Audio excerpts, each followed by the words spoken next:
My husband is in the military and we travel a lot. And I found that at one of our duty assignments that a lot of people that was meeting were really interested in the fact that my children, I have 4 children, were all able to cook and from young ages and be able to make full meals from young ages, and said to me, why don't you have my kids in next time you're teaching your kids to cook? Because the idea of having our kids cook dinner for us is a great idea.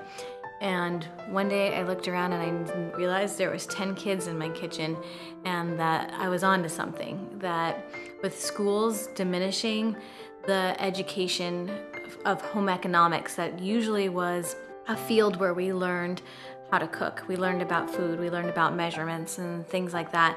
And the schools have been cutting that out for years now. That's something that these kids haven't been receiving. It's something that they haven't had. And because eating is a requirement for us and something we have to do regardless of how well we cook, it behooves all of us to be able to know how to cook. And it's a generational thing. If you think about how you learn to cook, it's usually because your mother or your grandmother or someone in your family liked to cook and taught you.